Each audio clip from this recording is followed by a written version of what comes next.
Good afternoon, everybody. Welcome. Welcome, welcome. We have more people joining us, so we'll get started in just a minute.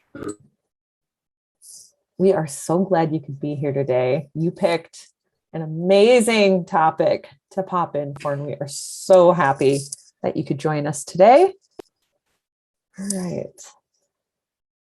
And if you'd like, we still have a few people joining, so I'm just going to talk a little bit slowly for a minute while we get some more people in the room.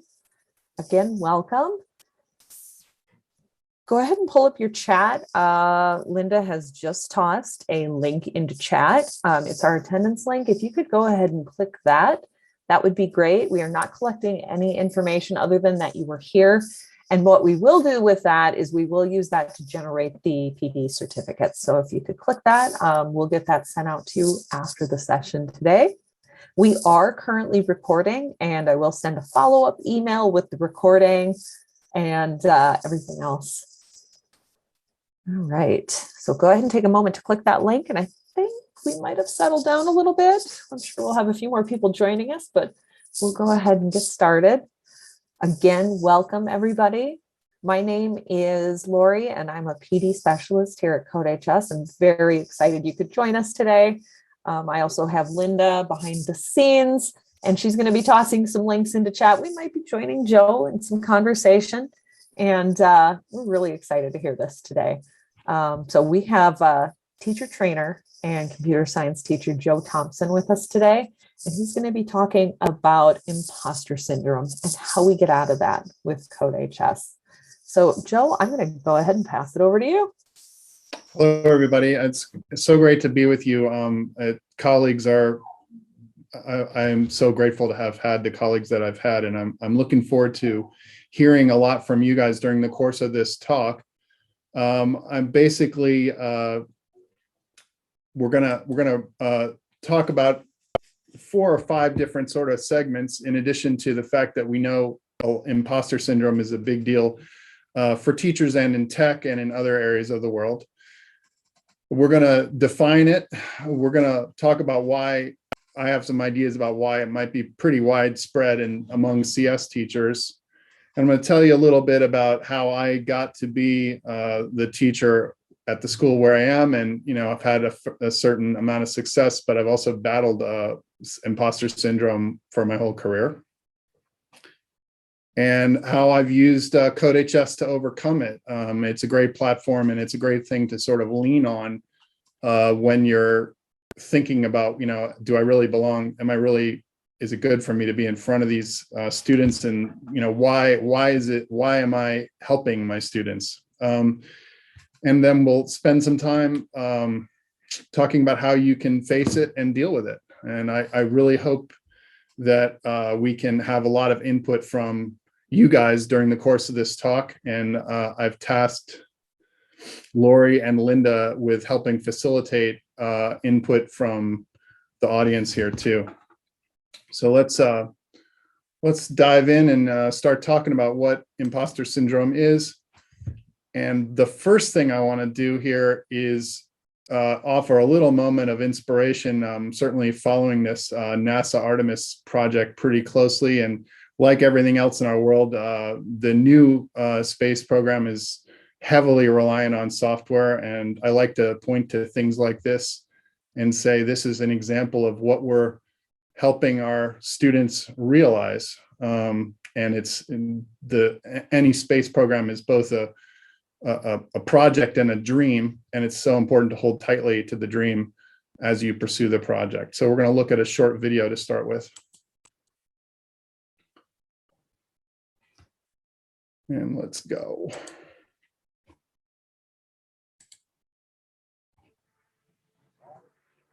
Years ago, we pioneered a path to the trail we blazed, cut through the fictions of science, and showed us all. Today, our calling to explore is even greater. To go farther, we must be able to sustain missions of greater distance and duration. We must use the resources we find at our destinations. We must overcome radiation, isolation, gravity, and extreme environments like never before. These are the challenges we face to push the bounds of humanity. We're going to the moon to stay by 2024, and this is how. This all starts with the ability to get larger, heavier payloads off planet and beyond Earth's gravity. For this, we designed an entirely new rocket. The Space Launch System. SLS will be the most powerful rocket ever developed. And with components in production, And more in testing? this system is capable of being the catalyst for deep space missions. We need a capsule that can support humans from launch through deep space and return safely back to Earth. For this, we built Orion. This is NASA's next generation human space capsule. Using data from lunar orbiters that continue to reveal the moon's hazards and resources. We're currently developing an entirely new approach to landing and operating on the moon. Using our commercial partners to deliver science instruments and robotics to the surface, we are paving the way for human missions in 2024. Our charge is to go quickly and steadily, to press our collective efforts forward with a fervor that will see us return to the moon in a manner that is wholly different than 50 years ago. We want lunar landers that are reusable. that can land anywhere on the lunar surface. The simplest way to do so is to give them a platform in orbit around the moon from which to transition. An orbiting platform to host deep space experiments and be a waypoint for human capsules. We call this lunar outpost Gateway. The beauty of the Gateway is that it can be moved between orbits It will balance between the Earth and Moon's gravity. in a position that is ideal for launching even deeper space missions. In 2009, we learned that the moon contains millions of tons of water ice. This ice can be extracted and purified for water, and we separate an oxygen for breathing or hydrogen for rocket fuel. The moon is quite uniquely suited To prepare us and propel us to Mars and beyond. This is what we are building. This is what we're training for. This we can replicate throughout the solar system. This is the next chapter of human space exploration. Humans are the most fragile element of this entire endeavor, and yet we go for humanity. We go to the moon and onto Mars to seek knowledge and understanding and to share it with all. We go knowing our efforts will create opportunities that cannot be foreseen. We go because we are destined to explore and see with our own eyes. We turn towards the moon now, not as a conclusion, but as preparation, as a checkpoint toward all that lies beyond. Our greatest adventures remain ahead of us. We are going. We're going. We are going. We are going. We're going. All right.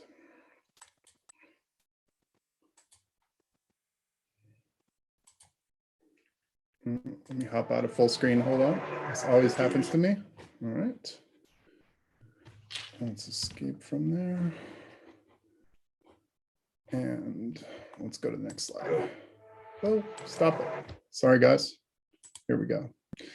All right. Now I'd ask you guys for a second. Let me just say about that movie that space travel is much, much more automated now, much reliant on software. The guys driving the Crew Dragon are not allowed to touch the controls for the last 4 minutes of a docking maneuver. That's all done with software. So the things that you guys are teaching your students are absolutely critical to our civilization. And that's part of what drives me and helps me want to overcome the feeling that maybe, you know, imposter syndrome is going to stop me. So we can't let it, any of us let it stop us. So this would be a nice moment for you guys to just take a second and write down quickly in a couple of words or throw in chat how you understand imposter syndrome. And then I'll proceed. Or you could chip in if you want to speak up. I'll take another 20, 30 seconds.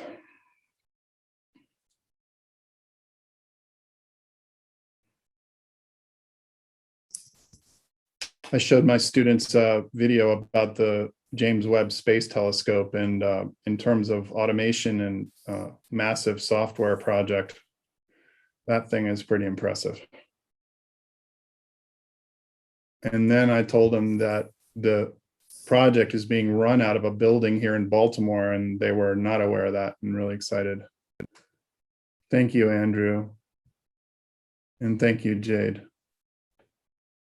Yeah, I'm glad to hear we're all kind of in the same space there. All right. I'll talk a little bit if you don't mind. Sure, please, please. Hi, I'm Anthony from New Jersey. And, hey, Anthony. Hi, Joe. Yeah, I've been teaching computer science this is my 21st year, and every year it's always changing. Yeah. And it seems like it gets harder and harder, and the kids are more distracted with the cell phones and the YouTube moving videos. Target. What's that? It's a moving target, isn't it? Yeah.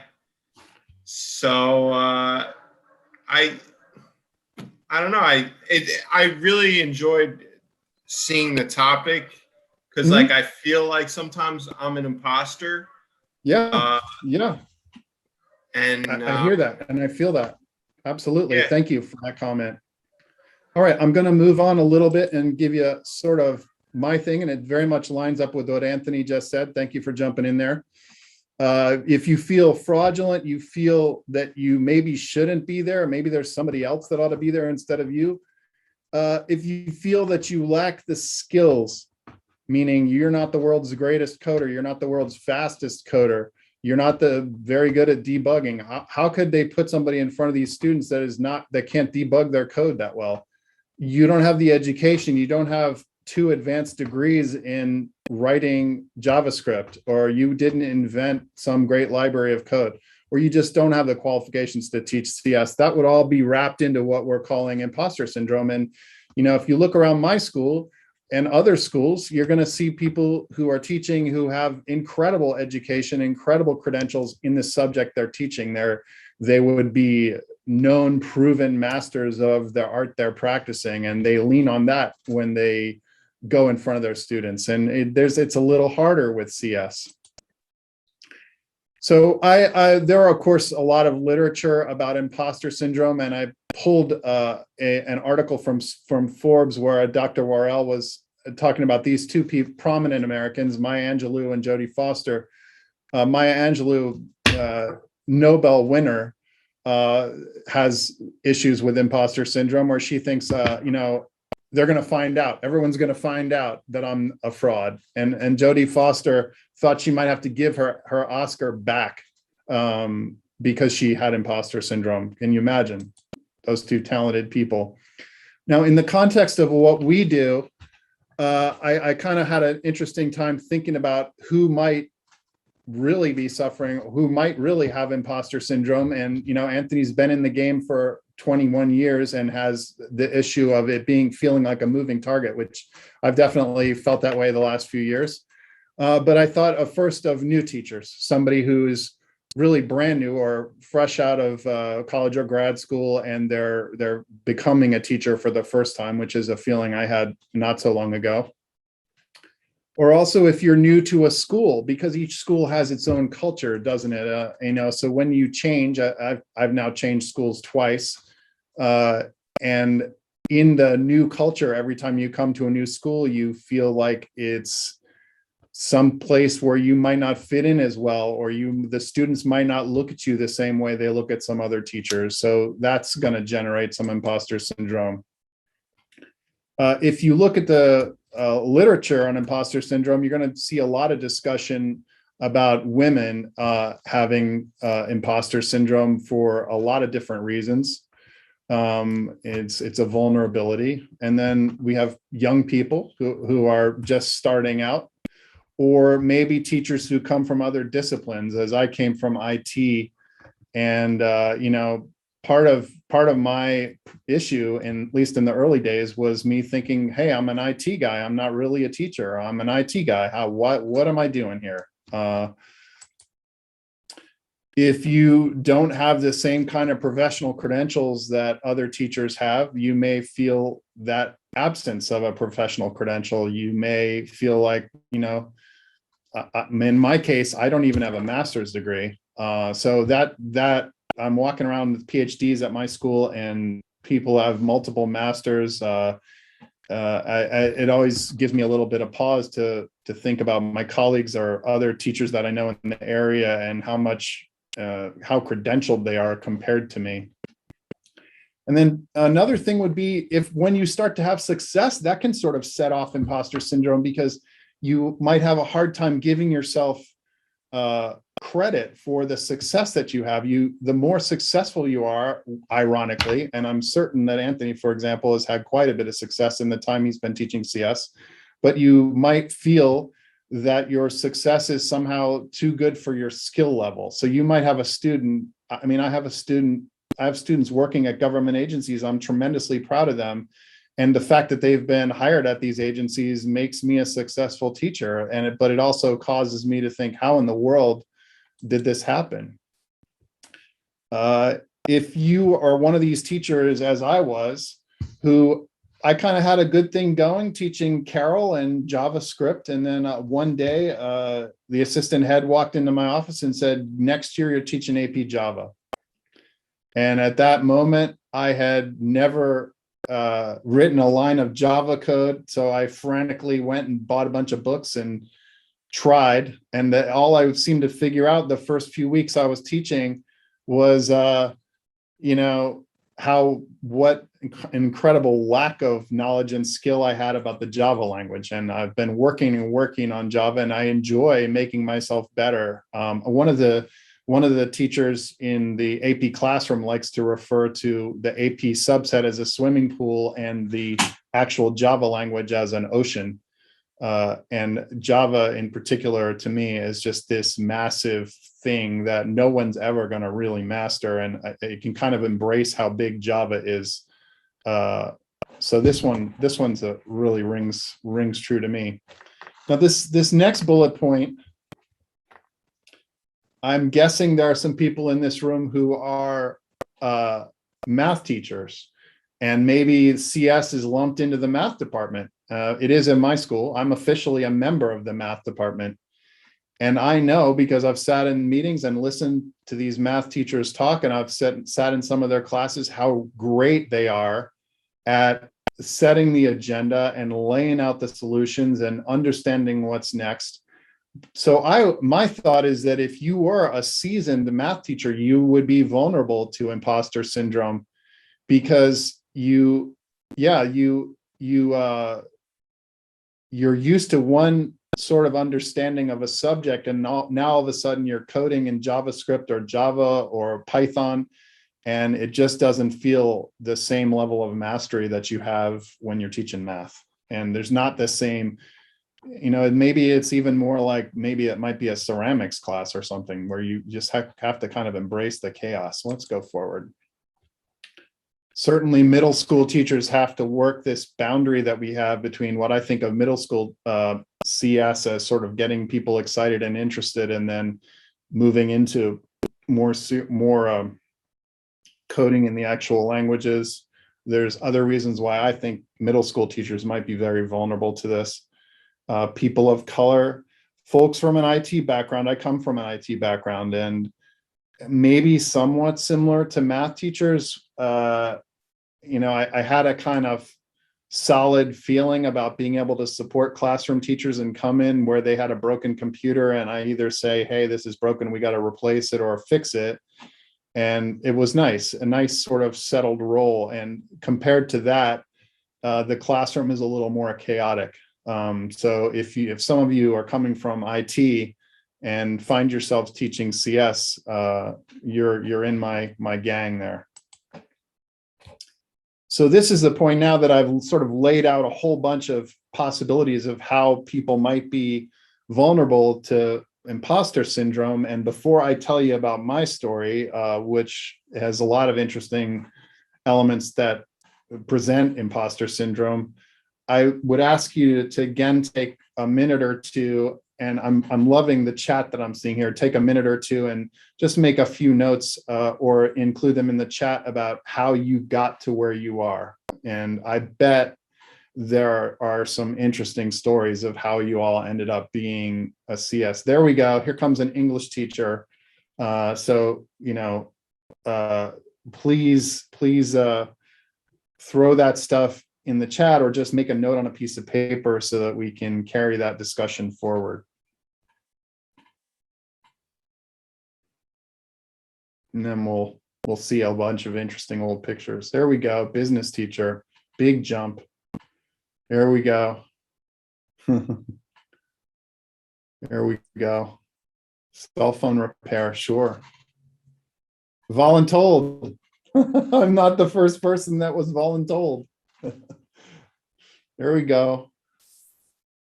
They never delivered the training. I wanted to teach it. Yes, absolutely. Thank you, Andrew.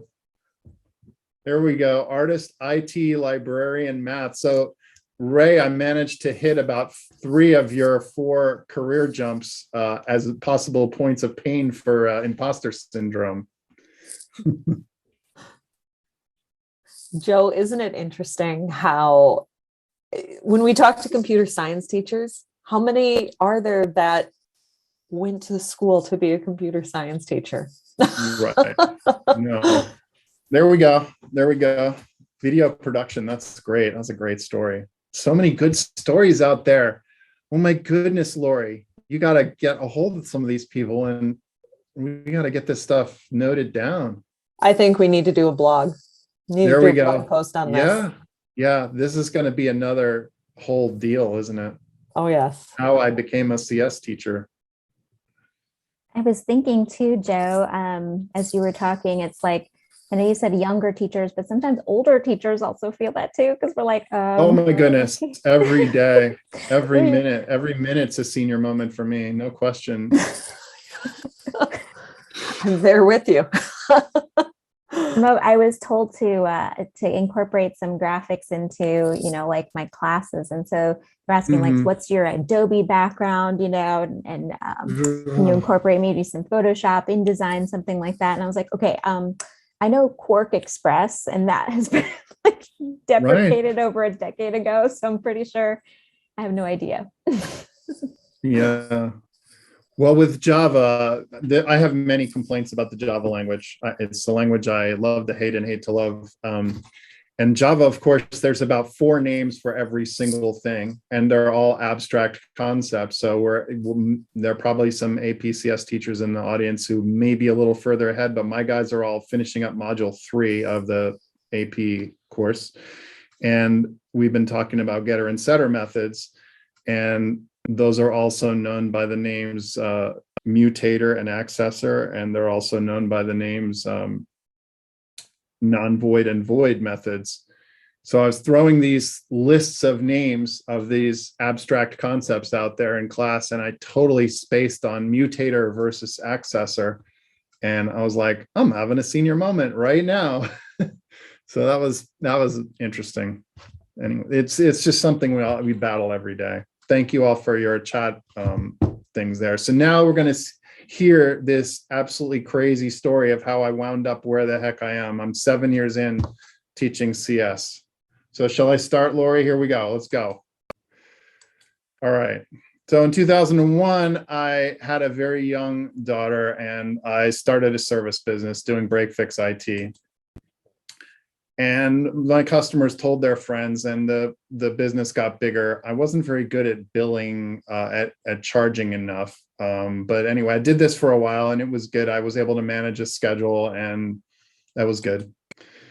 And then, so when my daughter enrolled in school, I could sort of start thinking about maybe getting a more normal job.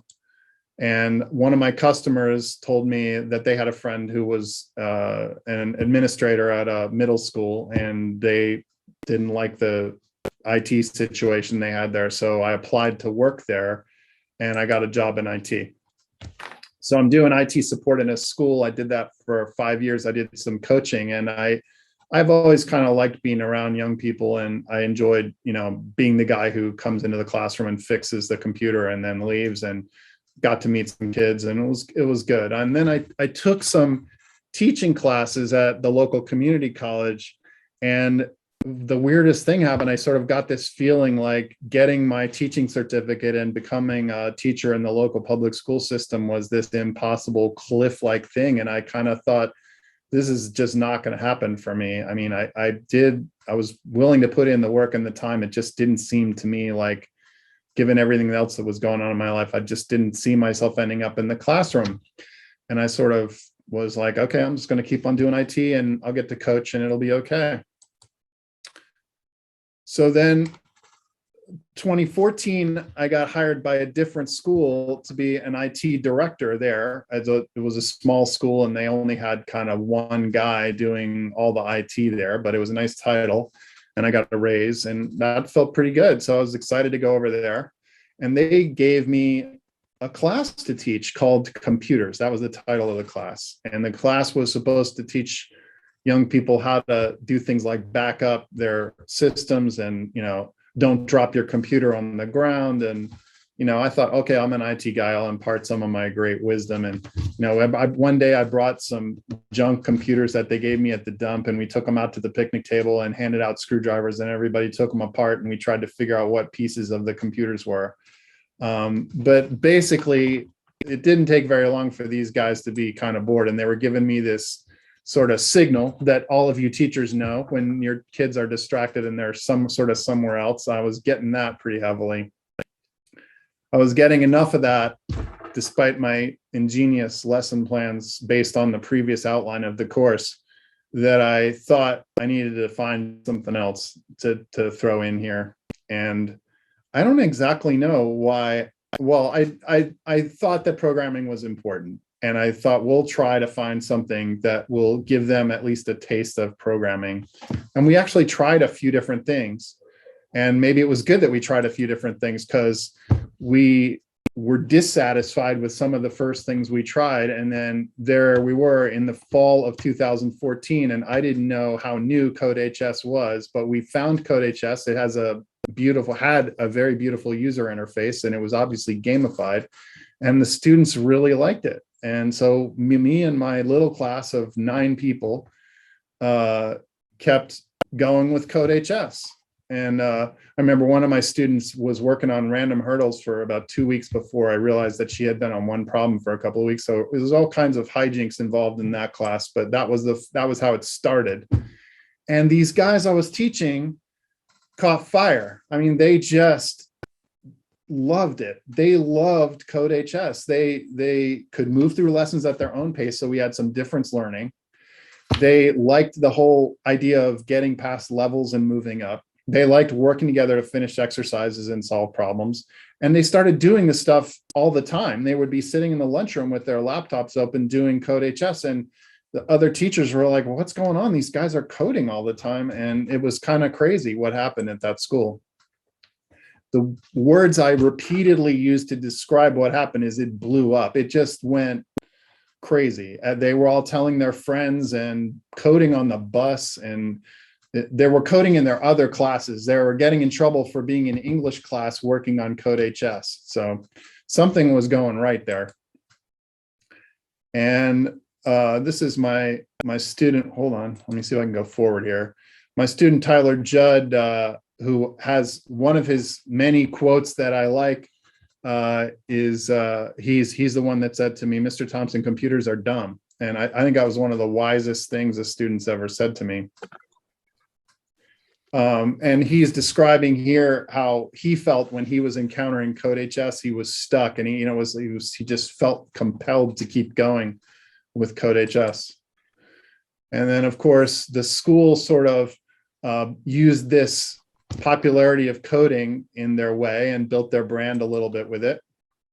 There's a famous old picture of Tyler in the middle and a couple of his friends, and of course they weren't happy to just have a picture of them coding with their little CodeHS stickers on their laptops, but they had to like try to get some humor into the picture. So that's how that picture ended up looking the way it was, because they deliberately were messing with it. And then another interesting thing happened in the spring of the first year that we started coding.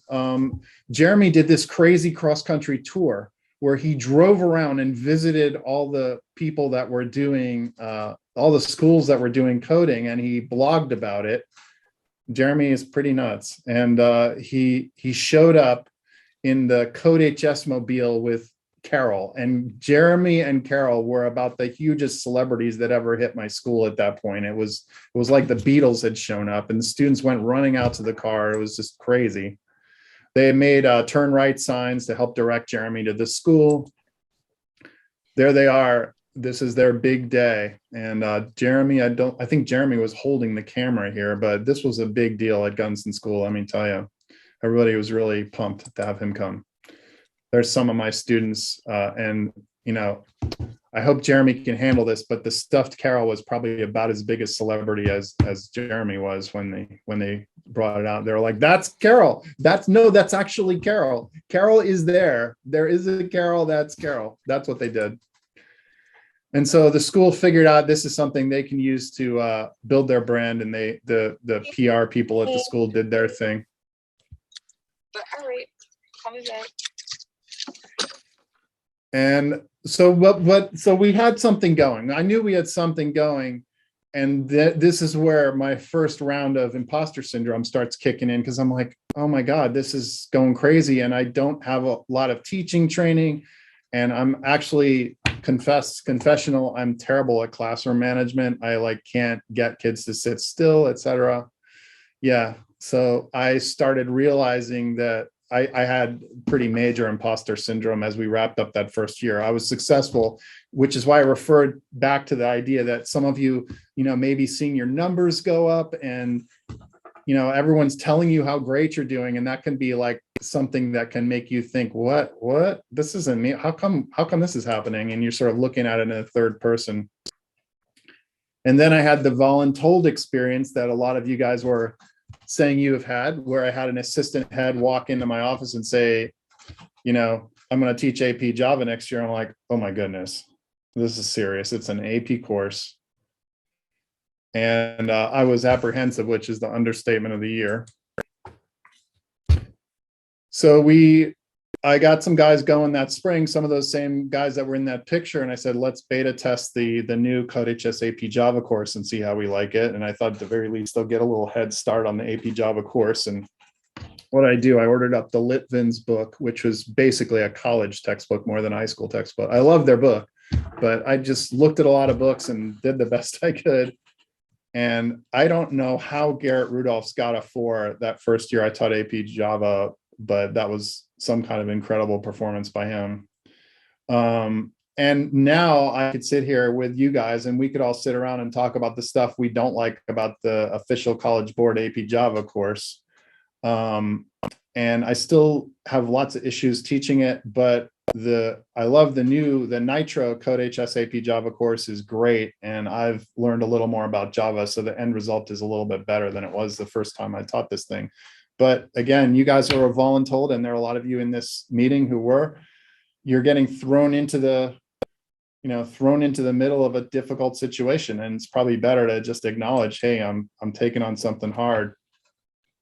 And then that summer, I went out to the CSTA convention in San Diego, and I met Mary Para of the Bridgeport Public Schools, who was just this fantastic teacher. And she's a math teacher there, and the Bridgeport, Connecticut schools are a really tough district with, huge numbers in classes and kids who don't have a lot of resources. And, she had like one Finch robot or something. And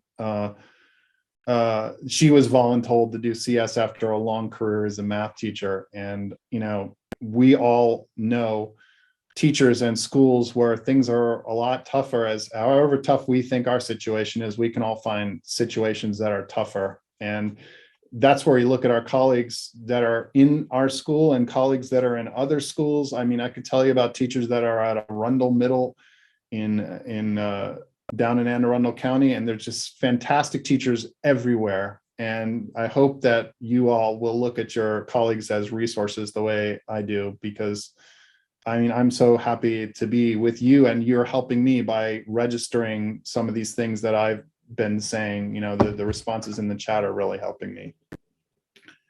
And then you can always fall back on, how great it is. That first lesson of Carol is just a fantastic experience for people when they've always heard, that coding is something where just thousands of lines of code go magically flipping up the screen. And they always think that's sort of something for somebody else. And then all of a sudden they write a few lines of code and Carol's moving all the way across the grid to the other wall, and it's pretty cool, and they can do it. And that is, hold on to the joy that you're inspiring in those students when they're doing that.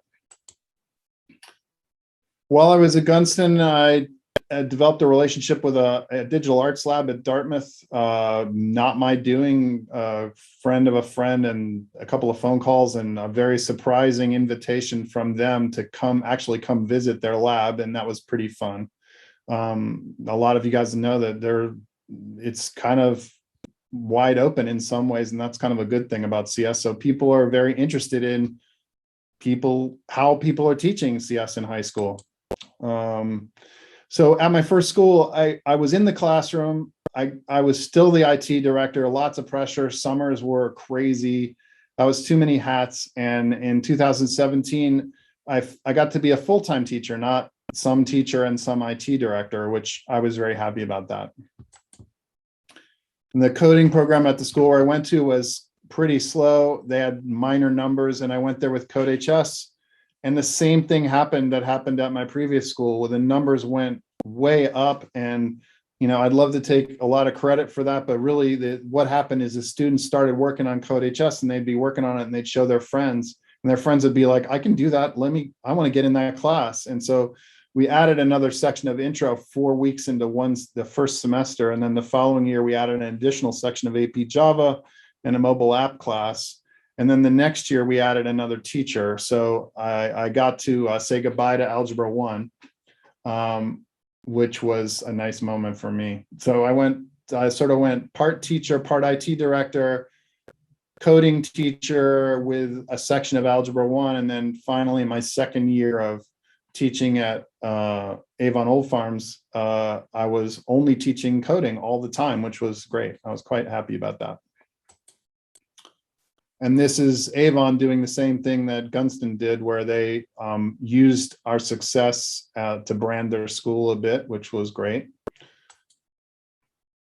And I took another group of people up to Dartmouth when I was at Avon, and this is the inside of the DALI lab. And these guys are having a good time building virtual reality stuff up in this lab there. They have a contract with NASA to do VR stuff for long-term space flight. So they're doing things like putting meadows and brooks into a VR environment, and so that as an astronaut who's in a 6-month-long mission and has the space about the size of a walk-in closet to move around in, can have that feeling of peace and relaxation. So it's some interesting stuff going on up at the DALI lab in Dartmouth.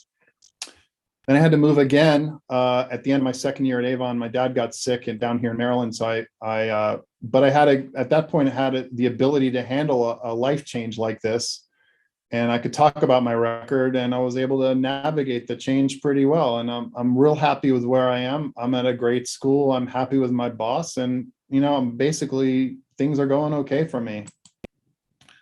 We've also blown up the program here. We've got pretty major increases in the number of students who are coding. I have students doing work study at a government agency. I've got 5 students have done internships at Lockheed Martin. I'm super proud of that. That's one of the things I really like to hang my hat on. I've got students at colleges doing cool stuff. And I did want to point out to you guys that a lot of schools take code like they would take a piece of art in their applications. And last year we entered Lockheed Martin's Code Quest competition, and they put us in with 55 teams all around the DC area, and my guys won. So I'm real happy about how that went. So that was a good thing. So actually I wanted to stop here and give everybody a chance to take a moment and write down their story and see if there's some resonance, or think about what I might have told you about what happened, and see if it has anything rings a bell. I see some stuff. I went through that. I can keep going, I guess, Linda.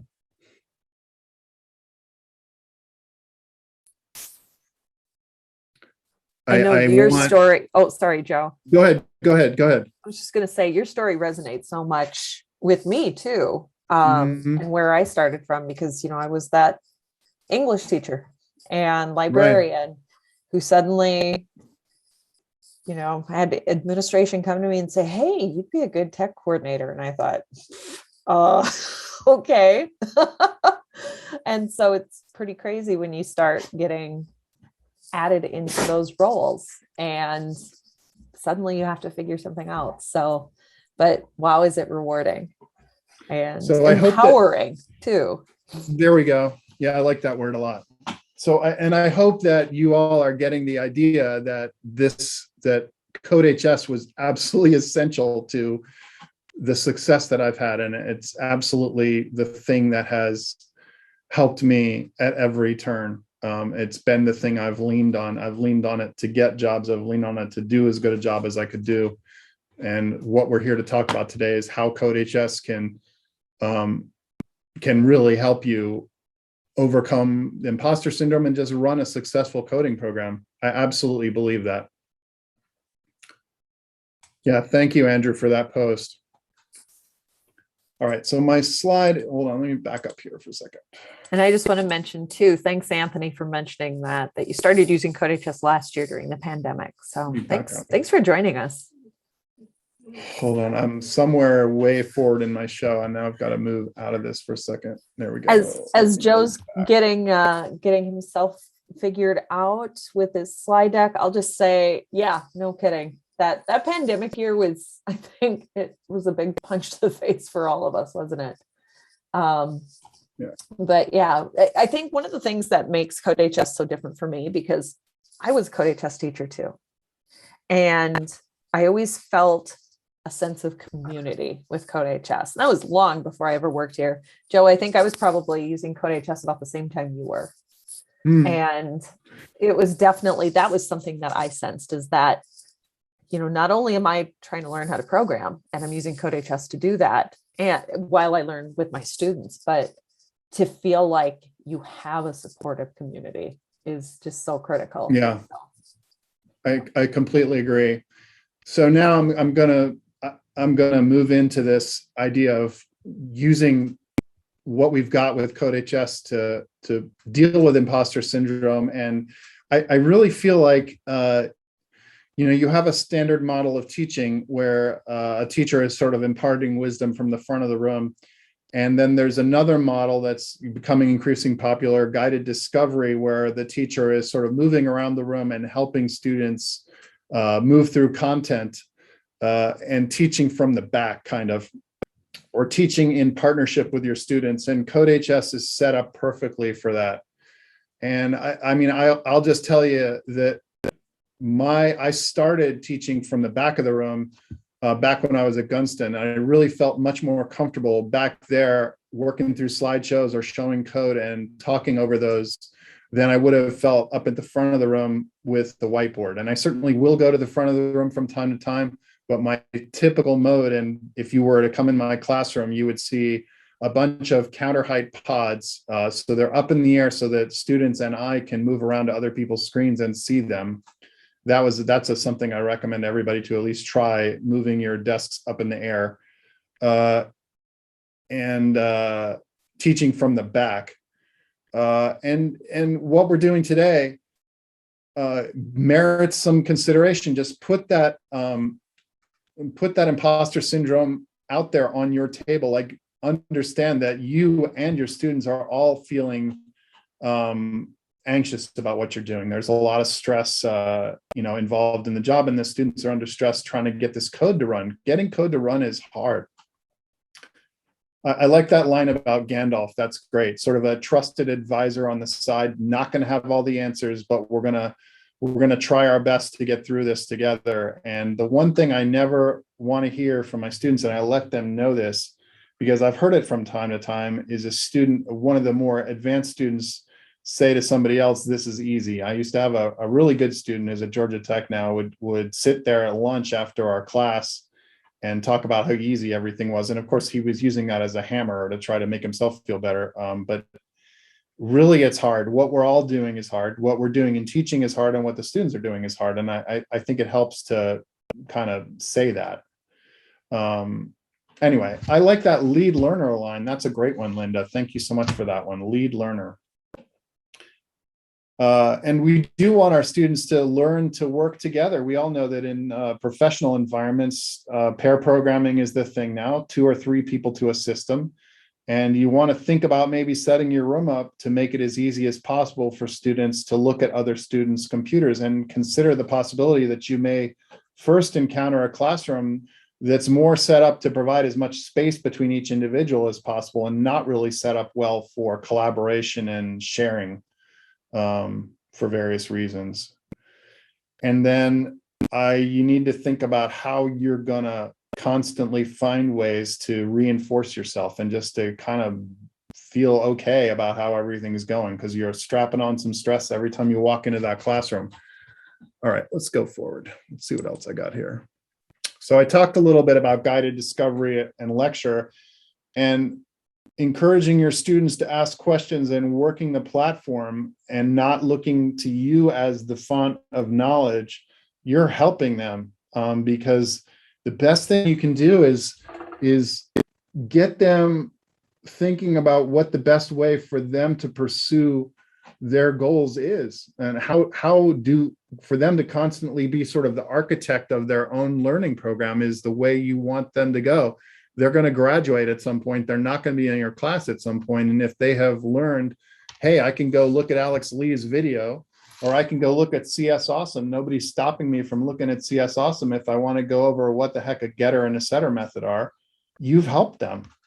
So you can turn your own feelings of inadequacy into a tremendous advantage for your students by giving them the gift of helping them learn to seek out their own mastery and their own definition of mastery. So I've hit this, go to the back of the room opposite the screen, teach from the back. I really think this is helping me a lot.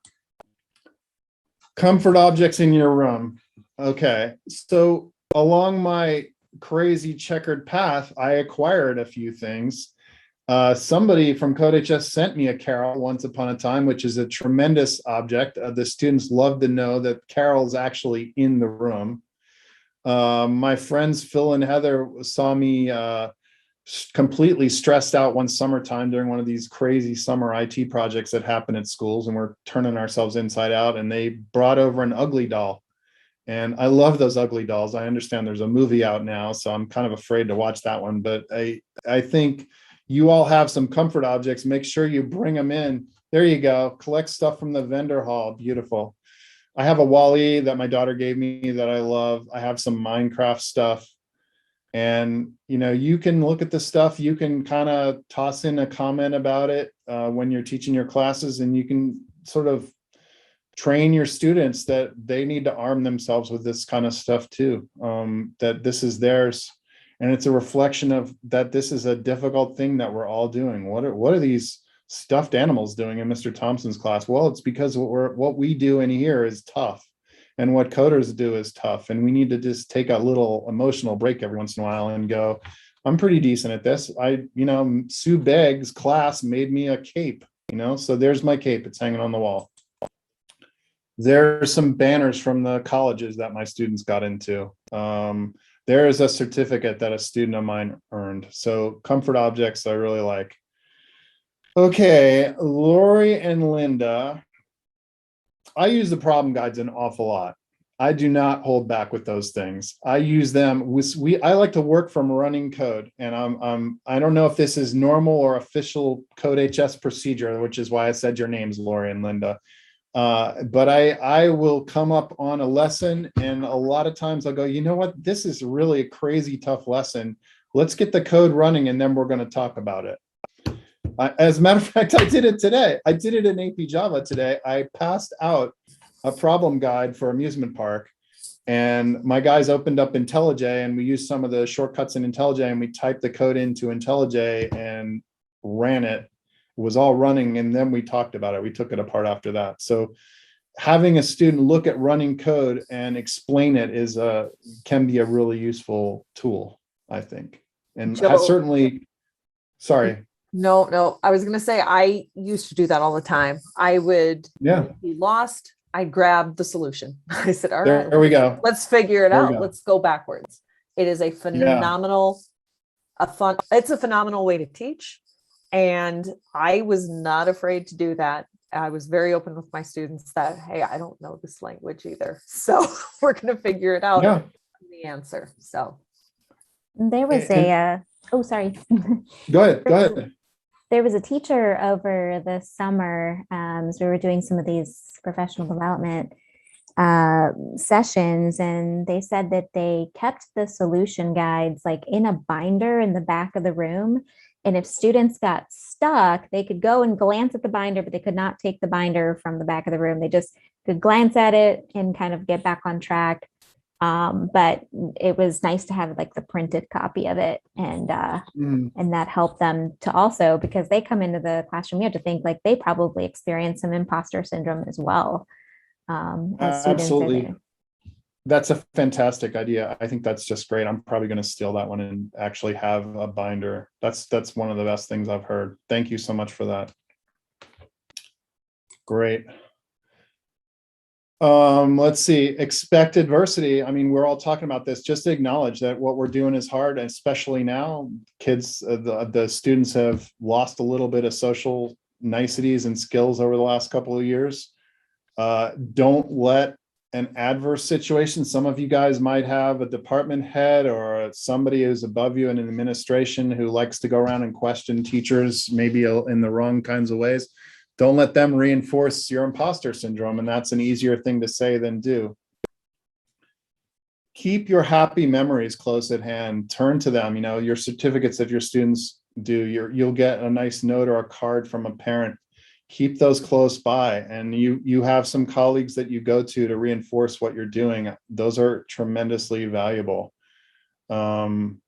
You know, my student at Yale gave me a Yale hat, and that's sitting there in my room, and I like looking at it. You know, this one teacher back when I was in IT, long before I ever discovered CodeHS, this class made me a cape, and they made me wear it for one day, and I keep that cape. It's a nice thing to look at and go, no, and on that day I did well. And you know, those things I find help me.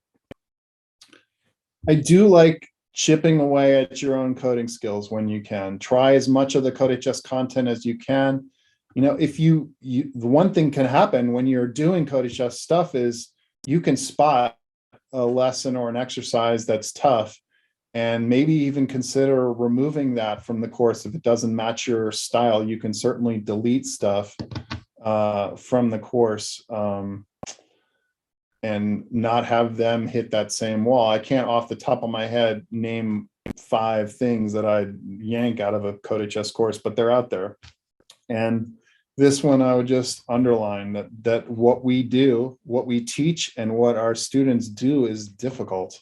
Don't you know, it can be tricky when your students are making a lot of great progress you want to make that jump into, oh, for this student it's easy, or for that student it just seems to come naturally. And the reality is, even for them, it's difficult. They're just putting a lot of effort in and getting the rewards of the effort they're putting in, but it's still difficult. I like spending a fair amount of time in every classroom period helping students one-on-one. And when we do that, when we're helping students one-on-one, we're actually encouraging students to work with each other one-on-one.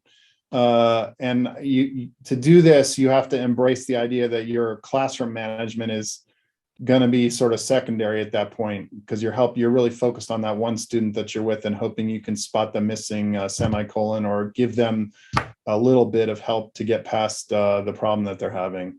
And then this point, I really like counter height tables and stools that let you move around. I'm kind of a tall guy, and I've always found when I have to work at regular desk height stuff, I'm doing a lot of bending over, and by the end of the day, I'm wondering why my back hurts so much. And it's because I've had to bend over to look at student screens. So if we're all up high by counter height with counter height tables and stools, it helps us all move around the room and see everybody's screens. And you can take an existing height desk and get some really cheap plastic things that will put it up to counter height. They're very inexpensive. So if you have a classroom with a lot of regular height desks, you might want to just try this as an experiment. Make one or two of your tables counter height, take them up in the air and see what happens there. And I also like getting students to comment code. You show the code on the screen and have them tell you what's going on, and then get them to use their tremendous soft skills that they have to just write a couple nice comments in English about what's going on. To whatever extent you can, stay in touch with your students. Dean Smith, the famous North Carolina basketball coach, he basically made a career out of staying in touch personally with his students after they had left UNC. But there's lots of examples of that. And let them tell you things that they like or things that you did well, and that will help you tremendously with imposter syndrome. So let's see, and please acknowledge CodeHS. Thank you so much, Jeremy, Zach, Calvin, Lori, Leah. Thank you so much. And I'm grateful to my students, and there's no problem acknowledging your students' contribution to your success. They're all out there taking risks along with you in the classroom. I'm so grateful for CodeHS. And I want to bookend this talk with one more video, which is very short. I should have told you the length of the first video I showed you. I always like to tell the students how long. And this last video is about a minute. So hang in there with me here. Here we go. This is 1:20.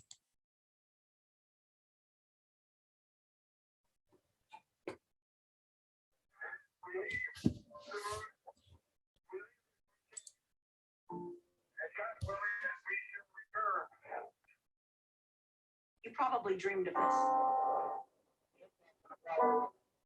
Probably replayed this moment 1,000 times. You probably imagined the awe-inspiring, indescribable rush of the ride. You probably celebrated the miraculous, cheered the momentous, and mourned the shocking. You probably still dream what could be. We did. We do. What many thought we were through, no. We've been learning, we've been building, we've been training. And now, it's time. Because the next frontier is not just for the next generation. It's for this generation. It's for me, and it's for you. For everything we still dream about.